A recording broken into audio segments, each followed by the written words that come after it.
Hey, what's going on, everybody? Richard here with Blast, going over the new eMax Poppet. This is more of a highlight video, so it's not going to be the most in-depth thing. If customers are looking for a real in-depth write-up, the product page really does do a much better job than I ever could explaining this stuff in depth. You guys should go on there, check it out, read it. We've added a few additional notes at the end of it for the installation and things like that. That'll be live at the time that this video goes out.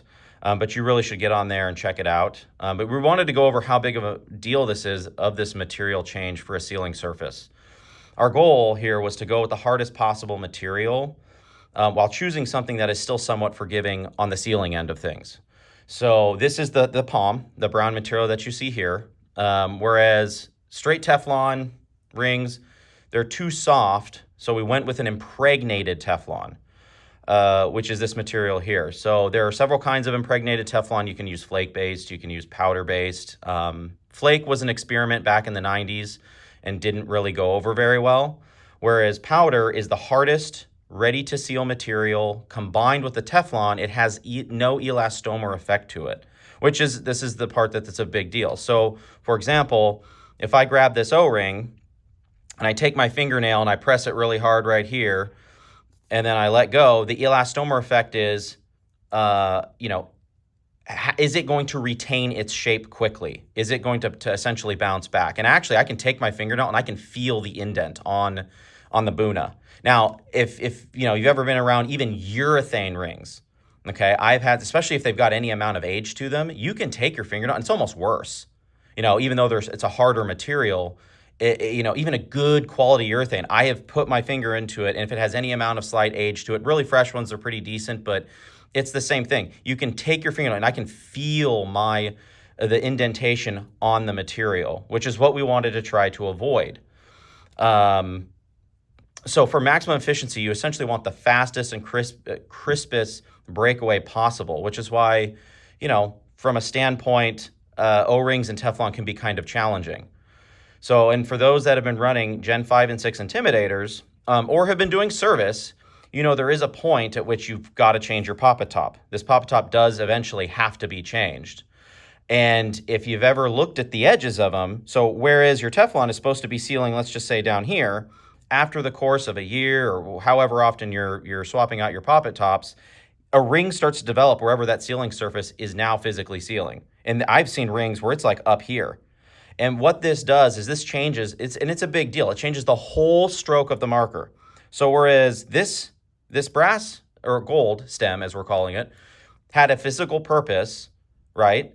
Now has inadvertently basically become a low pressure poppet. Where it was supposed to be sealing at a certain point, it no longer is sealing at that point. And it gets even worse for the low pressure poppet because you're making these things longer inside your gun. They're supposed to be sealing down here. Now they're sealing up here. And you can see it because there's a physical ring that actually develops of where the product is sealing. And so this changes the whole stroke of the marker. O-ring sealing options get absolutely shredded. So the ones that we have seen, they really do. Inside the marker, they get used so repeatedly, or especially if they get used repeatedly, they just get absolutely decimated inside that marker. Which taking these things apart which I was going to bring an example, and unfortunately I didn't have the time to do that, but I was going to have a Timmy here just to show kind of the disassembly part of it, and how it can be challenging. You got to take the whole thing apart. This has got body halves, you got to drop your frame. So it can be a little bit more of a time-consuming thing to swap out rings all the time. But this is why this material is really exciting. And we did hear some comments about the Viz engine and why folks had some hesitation because of the Viz sealing problems. Now, while this does not pertain to the Poppet, we did want to bring this in here just to show you. So the reason the Viz material, or the Vizes had sealing issues, which doesn't quite pertain to this, is because your blast guide has to be completely concentric, meaning it all has to be equal on the inside there in order to seal.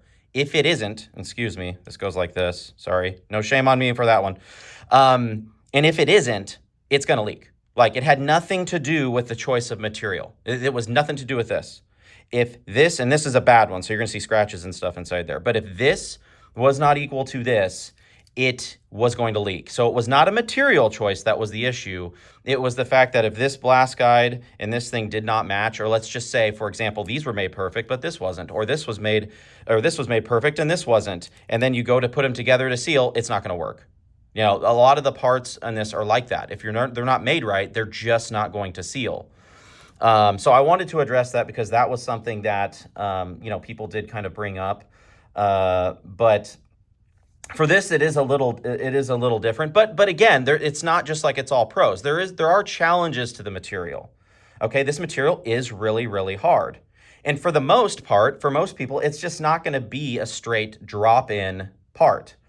We do have instructions that are here, and it's going to be hard to read. I apologize. I tried adjusting this camera a million times to get this thing to where it would like not have these in here, but then also go down. We're still working through, you know, how to do these videos. And, you know, I was going to have overlays because I wanted you guys to see some things, but it just didn't end up manifesting itself. But we do have instructions to follow. And so far, I think, let's see, I want to say I've done about 7 customer guns, and I think my tech has done about, I think, close to 7. Don't quote me on that one, but I want to say it's close to that.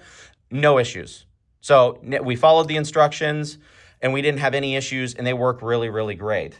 But basically, it goes as follows. You know, step 1, you'll remove your LPR cap or spring, just that way no air flows through the Noid. And when you go to do this, and I have a vise ram sleeve here just to kind of demonstrate it. When you go to do this, don't drop it in there because then you're going to end up nicking the sealing surface that makes, you know, these just be a straight drop-in part. And on a side note, I mean, for those that have been doing Intimidators, especially Gen 6 for a long time, know that I'm going to say a good probably 60 to 70% of what's out in the market they've at least been anodized once. I mean, at least. I maybe even twice. So, and it poses a challenge because if they're constantly getting used and dropped, I mean, especially if you're dropping this on the inside, you're going to cause scratches. So when you do it, just set it in there nice and gentle and then do something like that. So what you're going to do, start step 1, take out your LPR cap, take out your LPR spring, one or the other, doesn't really matter, just so no air's flowing to the solenoid. You can take this sucker, put it in there, and then air up your marker.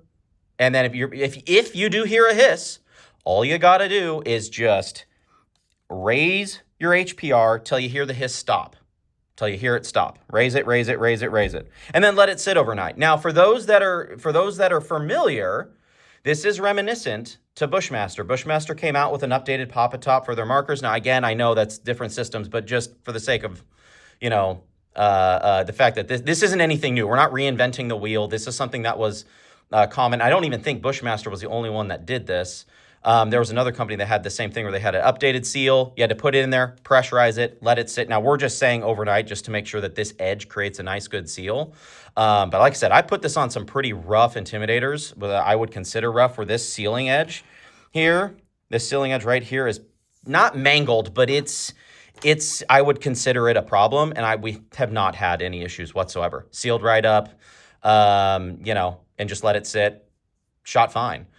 You know, and which is good. I mean, that's exciting. Like I said, we think that this is essentially going to be a pretty decent deal. But that does not necessarily mean there's always that room for error where there's just one. And this is some of the overlays that originally we wanted to put out there where, and I really wish I could have. Again, I'm still getting new to, I'm still new to doing these videos, but I wanted to show you this internal,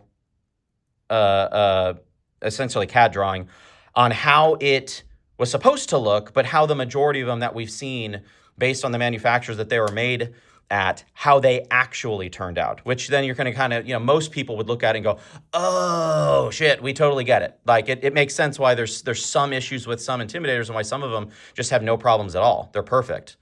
So, and again, getting back, I guess, to the Poppets, and I should probably touch on the difference between the two. And it's very short. Then I maybe if you guys want us to deep dive the difference between the stems a little bit further, we can do that.